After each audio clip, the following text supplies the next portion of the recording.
Assalamualaikum warahmatullahi wabarakatuh. Hai teman-teman semuanya, sebelumnya perkenalkan, kami dari kelompok 2 yang beranggotakan saya Sofianawati dan rekan saya Bibit Fitriani. Pada video kali ini, kami akan menjelaskan tentang penilaian dalam pembelajaran matematika SD kelas rendah. Yang pertama, kita bahas tentang pengertian penilaian.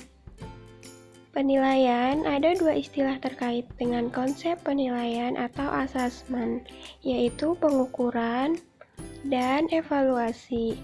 Pengukuran adalah proses penetapan angka terhadap suatu gejala menurut aturan tertentu. Sedangkan evaluasi adalah penilaian yang sistematik tentang manfaat atau kegunaan suatu objek. Pada Permendiknas nomor 20 tahun 2007 tentang standar penilaian, dijelaskan bahwa penilaian adalah proses pengumpulan dan pengolahan informasi untuk menentukan pencapaian hasil belajar siswa. Pada Permendiknas nomor 20 tahun 2007 juga disebutkan bahwa penilaian hasil belajar peserta didik pada jenjang pendidikan dasar dan menengah harus memperhatikan prinsip-prinsip sebagai berikut. Yang pertama, sahih, berarti penilaian didasarkan pada data yang mencerminkan kemampuan yang diukur. Yang kedua, objektif, berarti penilaian didasarkan pada prosedur dan kriteria yang jelas, tidak dipengaruhi subjektivitas penilai. Yang ketiga, adil, berarti penilaian tidak menguntungkan atau merugikan peserta didik karena berkebutuhan khusus serta perbedaan latar belakang agama, suku, budaya, adat istiadat, status sosial ekonomi, dan gender. Yang keempat, terpadu, berarti penilaian oleh guru merupakan salah satu komponen yang tak terpisahkan dari kegiatan pembelajaran. Dan yang terakhir ialah terbuka, berarti prosedur penilaian, kriteria penilaian, dan dasar pengambilan keputusan dapat diketahui oleh pihak yang berkepentingan. Selanjutnya ada objek penilaian. Objek penilaian yang dimaksud di sini merujuk pada apa yang menjadi sasaran dari penilaian pembelajaran matematika. Untuk memahami objek penilaian pembelajaran matematika, guru perlu memperhatikan beberapa ketentuan yang telah ditetapkan pemerintah.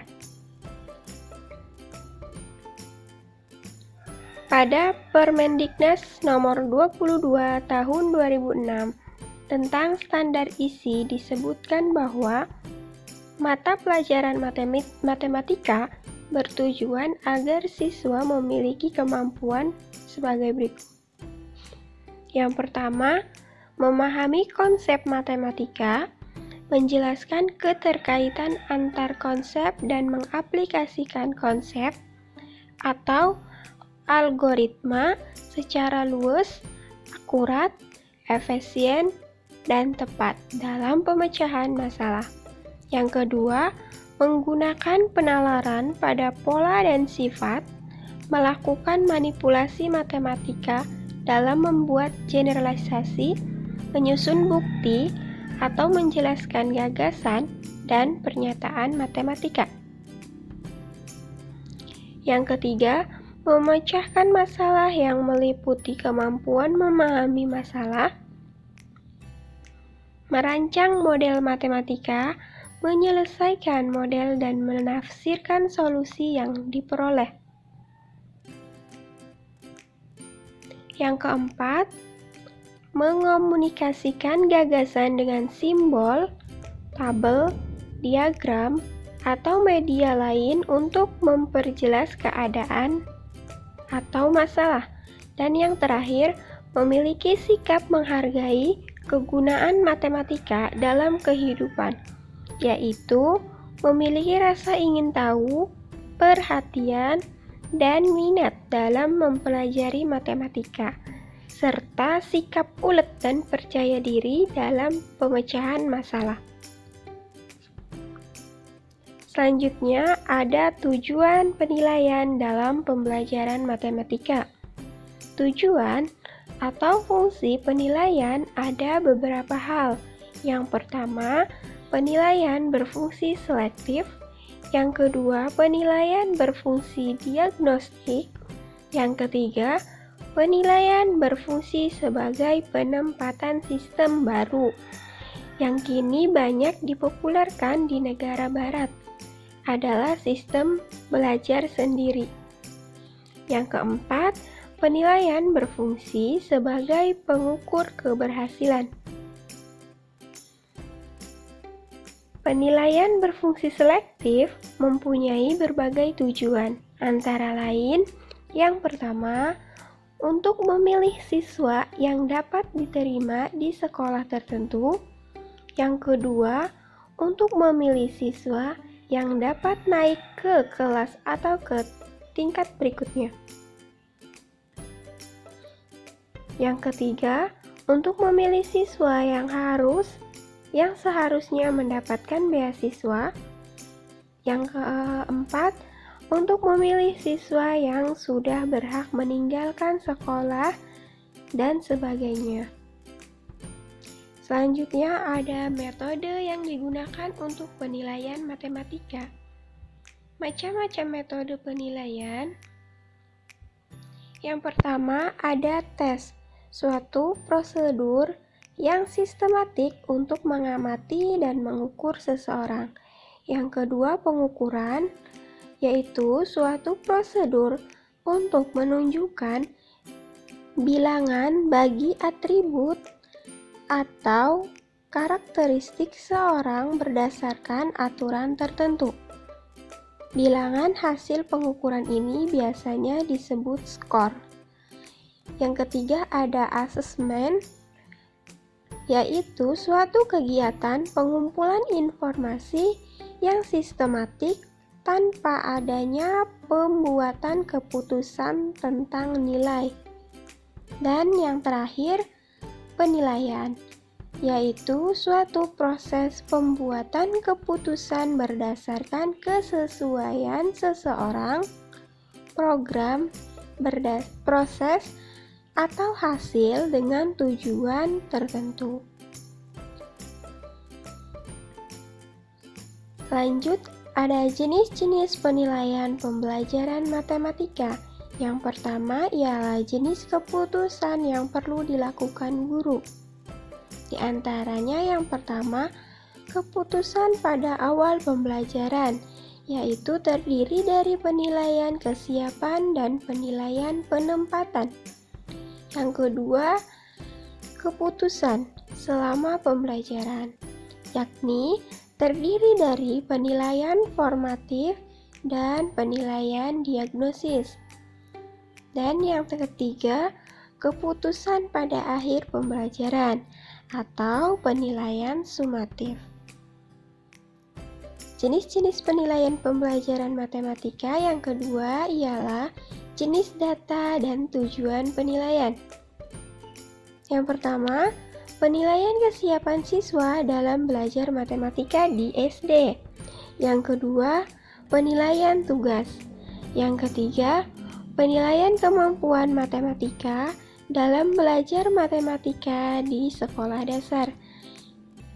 Yang keempat, observasi. Yang kelima, wawancara. Yang keenam, tes diagnosis dalam belajar matematika di sekolah dasar. Untuk merancang dan melaksanakan tes diagnosis, sekurang-kurangnya ada 3 hal. Yang pertama, menentukan tujuan. Yang kedua, memilih pertanyaan sesuai dengan tujuan. Ya, dan yang terakhir, menganalisis jawaban yang dikemukakan siswa. Yang ketujuh, penilaian dengan portofolio.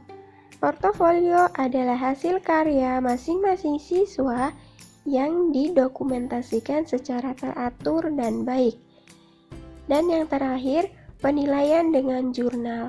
Jurnal merupakan salah satu bentuk tulisan yang disusun siswa tentang kegiatan yang dilakukannya.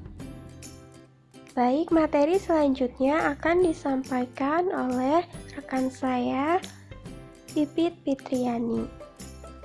Yang selanjutnya yaitu instrumen penilaian pembelajaran matematika. Instrumen dalam penilaian pembelajaran matematika yang pertama itu ada instrumen penilaian ranah kognitif. Dalam instrumen penilaian ini, bentuk soal yang digunakan dalam penilaian ranah kognitif adalah soal objektif, soal uraian, dan soal terbuka. Soal objektif adalah soal yang sistem pemberian skornya objektif, yang artinya siapapun yang memeriksa lembar jawaban akan menghasilkan skor yang sama. Soal objektif dapat berupa pilihan ganda, benar salah, dan menjodohkan.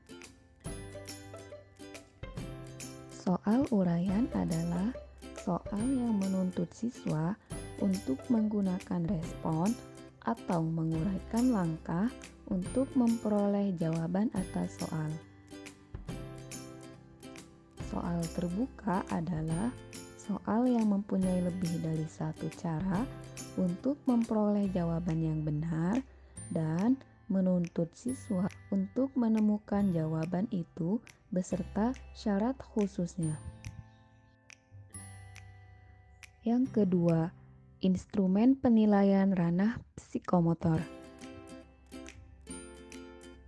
Penilaian terhadap kemampuan psikomotor siswa dalam belajar matematika dapat dilakukan dengan kombinasi penilaian dan pengamatan. Penilaian psikomotor berguna untuk mengukur keterampilan siswa melakukan kinerja tertentu. Penilaian psikomotor dapat berupa penilaian tertulis, penilaian identifikasi, penilaian simulasi, dan penilaian contoh kerja. Dalam kegiatan penilaian psikomotor, pengamatan berperan pada saat penilaian yang tidak tertulis. Yang ketiga, instrumen penilaian ranah afektif.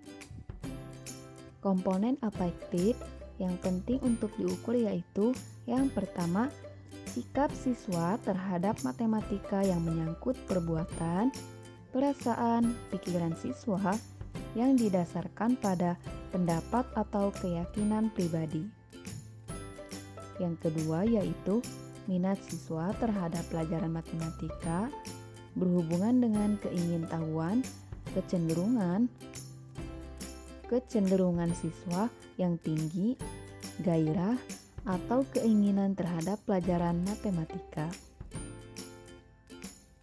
Yang ketiga, konsep dari siswa terhadap pelajaran matematika berhubungan dengan pandangan terhadap kemampuan diri dalam belajar matematika, misalnya yaitu batas kemampuan diri, kemanfaatan belajar matematika, dan lain-lain.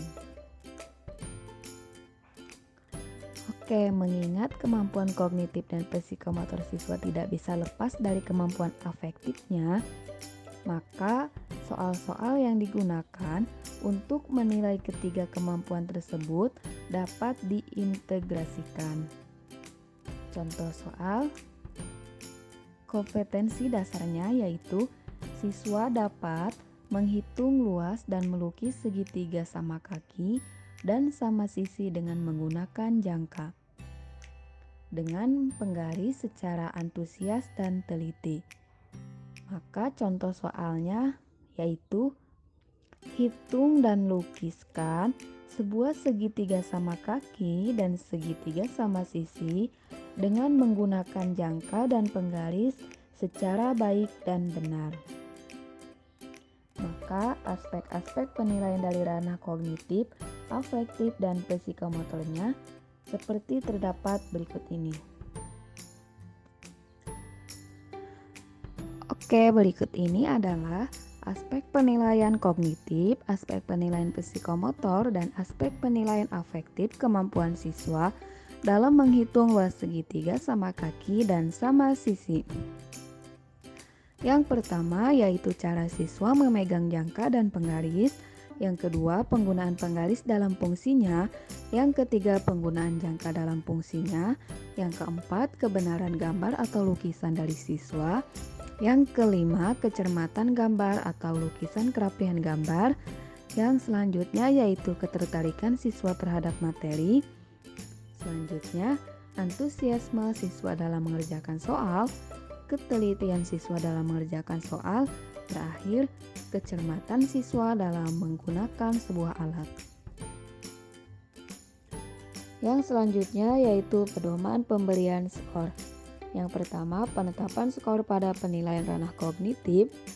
Butir soal penetapan skor hitung dan lukisan sebuah segitiga sama kaki dan segitiga sama sisi dengan menggunakan jangka dan penggaris secara baik dan benar.